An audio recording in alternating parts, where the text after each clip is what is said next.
Hello friends, আজি মই এটা নতুন ৰেচিপি আপোনালোকৰ লগত শ্বেয়াৰ কৰিম বুলি ভাবিছোঁ আৰু সেয়া হৈছে কচুলতিৰ ৰেচিপি। তাৰ বাবে মই কচু ঠাৰিকেইটা এনেদৰে সৰু সৰুকৈ পাতলকৈ কাটি লৈছোঁ। আপোনালোকে চাব পাৰিছে, এয়া চাওক, সৰু সৰুকৈ এনেদৰে ঠাৰিবোৰ কাটি লৈছোঁ। আৰু এইটো আমি লগালগ বনাব নোৱাৰোঁ, যিহেতু কচুকেইটা ছিঙি অনাৰ লগে লগে বনালে মানে তাত অলপ পানী হৈ থাকে ঠাৰিবোৰৰ মাজত। গতিকে লগালগ বনালে মানে এইটো অলপ বিজলুৱা যেন হৈ থাকে। গতিকে মই এইটো দুদিন অলপ শুকোৱাৰ পাছত আজি ৰেচিপিটো বনাম বুলি লৈছোঁ। আৰু যিহেতু ৰেচিপিটো বনাম, ভাবিলোঁ আপোনালোকৰ সৈতেও শ্বেয়াৰ কৰি দিওঁ। আপোনালোকে হয়তো নিশ্চয় বনাই পাইছে, তথাপিও মইনো কেনেদৰে বনাওঁ আপোনালোকৰ লগত শ্বেয়াৰ কৰিম বুলি ভাবিলোঁ। গতিকে ভিডিঅ'টো মই আগবঢ়াইছোঁ, আপোনালোকে চাই থাকক। মই কচুৰ ঠাৰিখিনি এনেদৰে কেৰাহী এটা গেছত উঠাই লৈছোঁ আৰু ইয়াত অলপ পানী দি দিছোঁ। আৰু এতিয়া কচুৰ ঠাৰিখিনি এই পানীত দি পিনে অলপ সময় সিজাই ল'ম। এইখিনি মই পানীত সিজাই লৈছোঁ, কাৰণ কচু খালে যিহেতু আমাৰ ডিঙিত অলপ ধৰা যেন লাগে কেতিয়াবা, তো এনেদৰে পানীত সিজাই ল'লে ডিঙিত নধৰে তেতিয়া। আৰু এয়া চাওক, কচুখিনি এনেদৰে অলপ সিজিব লৈছে। ইয়াক আমি 5 মিনিটমান এনেদৰে সিজাম। সিজোৱাৰ পিছত পানীখিনি পেলাই লওঁ।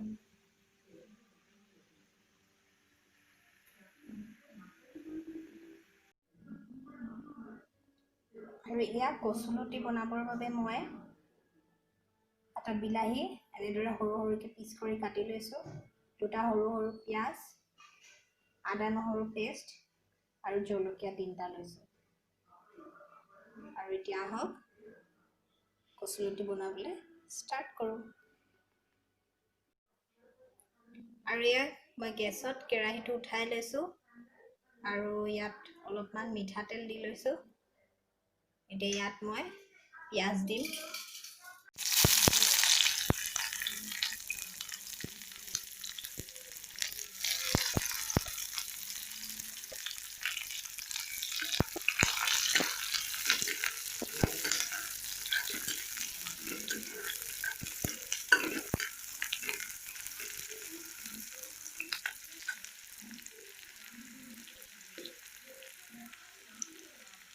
জলকীয়া,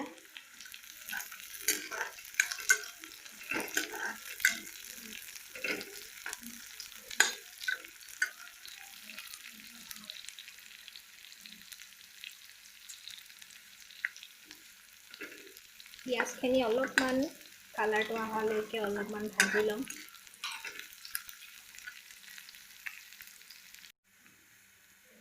এতিয়া ইয়াত দিম বিলাহী,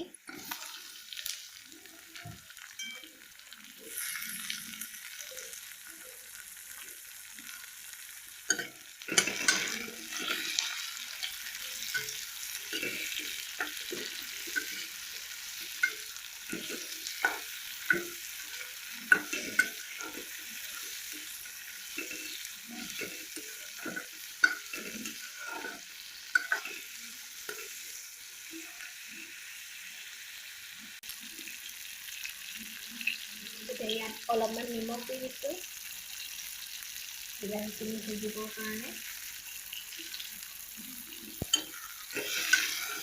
লৰাম অলপ।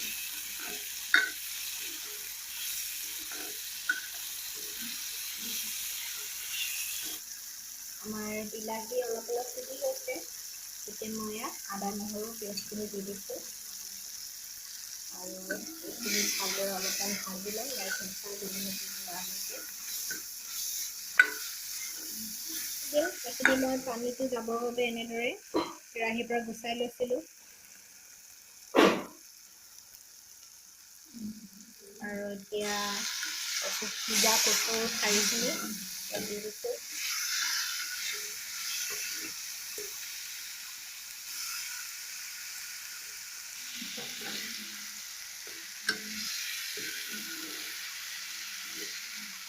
এতিয়া ইয়াত হালধি অলপ দি দিছোঁ,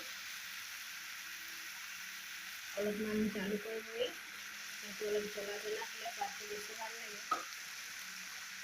আৰু লগতে জিৰা 1 চামুচ, সৰু চামুচে দি দিছোঁ 1 চামুচ। মছলাখিনি ভালদৰে মিলি যোৱাকৈ সানি দিম।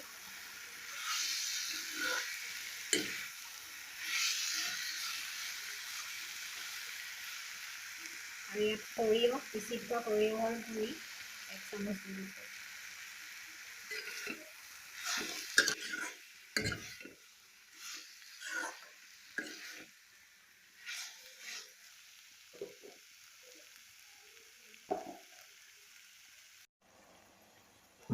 আৰু এতিয়া এই কচুলতিখিনি অলপ সময় এনেদৰে আমি জুইটো কমকৈ দি ভাজি থাকিব লাগিব। এনেদৰে মই অলপ দেৰি ভাজি থাকিম ইয়াত। জুইটো বেছিকৈ দি নিদিব, নহ'লে জ্বলি যাব পাৰে। গতিকে জুইটো একেবাৰে কমত থ'ব। আৰু এয়া চাওক, মোৰ কচুলতি ৰেডি হৈ গৈছে। মই গেছটো অফ কৰি দিলোঁ। মই আপোনালোকক প্লেট এখনতকৈ উলিয়াই দেখাই আছোঁ। এইটো বহুতেই টেষ্টি হয় ফ্ৰেণ্ডছ, মইতো বহুত ভাল পাওঁ। আপোনালোকেও নিশ্চয় ভাল পাব। এবাৰ ট্ৰাই কৰি চাব যদিহে এইটো ট্ৰাই কৰা নাই। আৰু সঁচাকৈ ফ্ৰেণ্ডছ বহুতেই টেষ্টি লাগে খাই। আপোনালোকে নিশ্চয় এবাৰ ট্ৰাই কৰিব।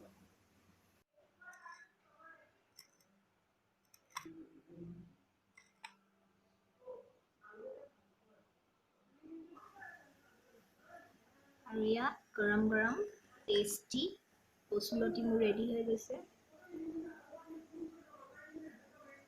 আৰু মই এইটো খাই বহুতেই ভাল পাওঁ, মোৰ অল টাইম ফেভৰেট। কচুলতিটো থাকিলে যেন মোৰ ভাত অলপ বেছিকেই যায়। আপোনালোকে এবাৰ এনেকৈ ট্ৰাই কৰি চাব যদিহে এনেকৈ ট্ৰাই কৰি পোৱা নাই। আৰু লগতে ভিডিঅ'টো কেনেকুৱা পালে নিশ্চয় জনাব। আৰু মোৰ ভিডিঅ'বোৰ আগলৈও চাই যাব। আৰু ভাল লাগিলে লাইক, কমেণ্ট, শ্বেয়াৰ আৰু ছাবস্ক্ৰাইব কৰিবলৈ নাপাহৰিব। Thank U.